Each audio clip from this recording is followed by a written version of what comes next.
Hey guys, so today I wanted to sit down and do my annual Best in Beauty video. Now, this is a little bit later than normal, as I explained in my previous video, which is what I got for Christmas.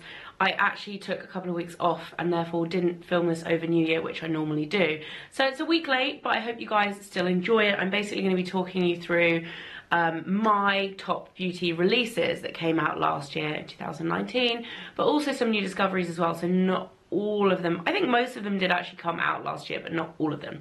And it's actually a smaller collection than normal. As you guys know, I've been making more of a conscious effort to kind of consume a bit less than I did in 2018, or I did like throughout the whole of 2019 I was doing that. So there are a few less products, but they're all really, really good discoveries. It's essentially like a year-long favourites video. So this is the best of the best. And I'm going to start off with skincare. And the first thing is actually something that I don't have with me, but it's something that I have repurchased 3 times. I don't actually have it at the moment, but it's definitely something that I will continue to repurchase because it's brilliant. I'll put a picture up here so you guys can see what it looks like. It's the Elizabeth Arden Great 8 moisturizer. I call it a moisturizer. It's essentially an SPF, a moisturizer, a primer, kind of all in one. It's a really brilliant all-round product. It's very, very lightweight, non-greasy, sinks into the skin perfectly, has SPF 35. It's brilliant under makeup. It's just such a good all-rounder. I completely fell in love with it this year. So that's my number one when it comes to skincare. Second thing I wanted to talk about was the Pixi Vitamin C Glow Tonic. Not Glow Tonic, the Vitamin C Tonic. Glow Tonic is the glycolic acid one, which is massively famous. Also brilliant. This is actually my favourite one. I discovered this year, and I love vitamin C as an ingredient in skincare, but I do find it kind of annoying or hard to kind of like add that step in, because usually the texture of it is kind of somewhat heavy. Like a lot of the time it's in like a cream or something like that, and I find a lot of the time it kind of overloads my skin, whereas in a toner it actually works really nicely. So I really enjoyed using that this year. This is my second one. I've been through it, I'm about halfway through it. I probably use it a couple of times a week. I don't use it every day, but I really like that. Big fan of that. And Pixi in general skincare, I don't love their makeup as much, but their skincare love. Another thing that I introduced into my skincare this year that I absolutely adore is microneedling at home.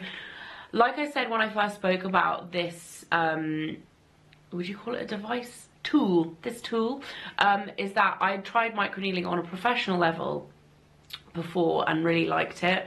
Doing it at home is brilliant. You really see the results in terms of if you have kind of dull, tired looking skin, it just really, seriously, you do it at night and the next morning your skin is plump and juicy looking, and it's just reinvigorated. Absolutely love that. This one is a Nannette Gaspe one, but you can get them in loads and loads of places. You can actually get them really cheaply on Amazon. I don't know how much I would trust that.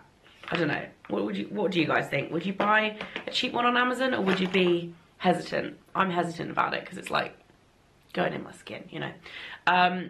The other thing that I discovered this year that I absolutely love is the Tan Luxe Super Glow Hyaluronic Self Tan Serum. I've spoken about this loads. I like having a tan, but I don't have a lot of time to fake tan, and this is just amazing because it's something that's so easy to slip into your skincare routine in the morning. It's not heavy. It's got that same texture as a gorgeous hyaluronic acid serum, which I use anyway, but it has the added bonus of having fake tan in it. So I use this at the moment. I actually haven't been using this and I'm feeling really pasty, but I would say I probably normally use this a couple of times a week just to keep a nice kind of glow to my skin. You can use it every day and you're not going to end up like bright orange. Really, really like this and would highly recommend it. Another skincare favourite that is kind of on a similar, got all these in a bag. I don't know why I've got them in a bag, but I do. In a similar vein to that is the Inkey Hyaluronic Acid. And the Inkey is a favourite in general this year because I don't think they launched this year, but they launched into Boots this year, so they're essentially a lot more accessible. They're very similar to The Ordinary in terms of their branding, but also in terms of their ethos.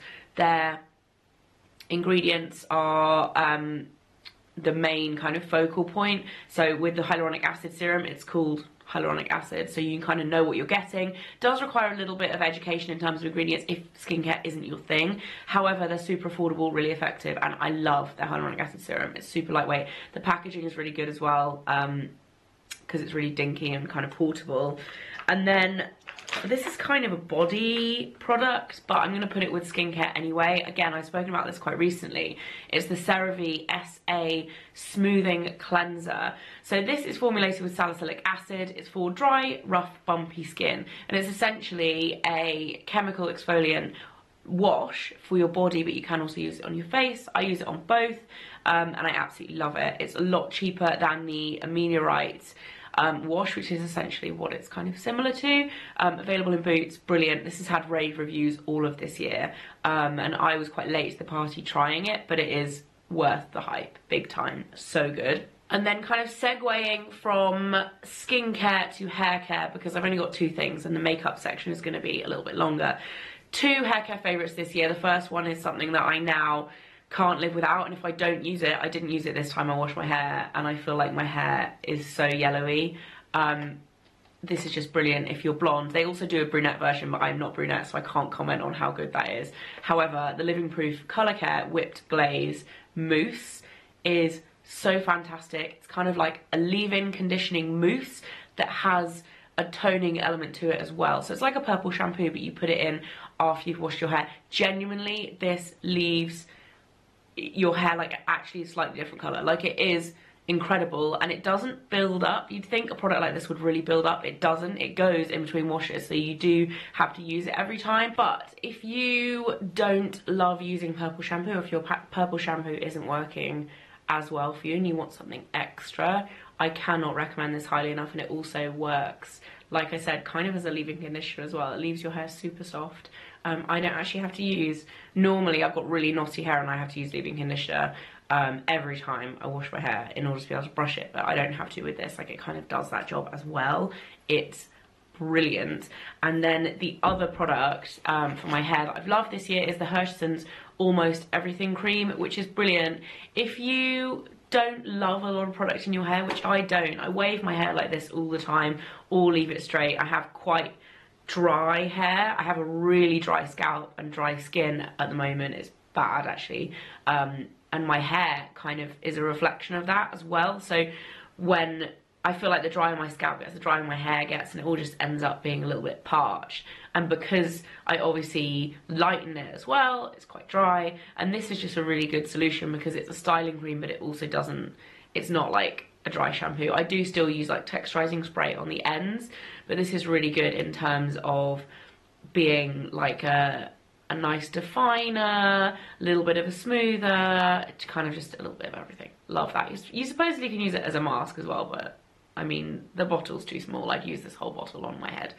Anyway, so that's it for hair. In terms of makeup, firstly for foundations, I've got two foundations this year that have really been favourites and kind of long-standing. I am not faithful to my foundations, except the Chanel one that I always go back to, Vitaly Mere Aqua, in case you're new here. But I have favourites, but I change, like, I find new ones a lot. I don't know why. Is that weird? Who knows? But the two this year, the first one launched at the very, very beginning of 2019, and it's the Dior Forever Skin Glow. I was a massive fan of the original Dior Forever, so I was really, really, really nervous when they reformulated this. And they didn't just reformulate it either, they actually added another formula. So they added a matte formula and then reformulated this one. It's still amazing. I love the glow version. I'm not, like, matte's just not for me. It's not my kind of skin because I'm quite dry. This is amazing, so good, good coverage. It lasts really well and it has the most natural finish out of probably any foundation ever. It just looks like skin. Really big fan of that. And then the other one that I fell in love with later in the year is the bareMinerals Complexion Rescue Hydrating Foundation Stick. So easy. Oh, this one, I think River's been playing with this.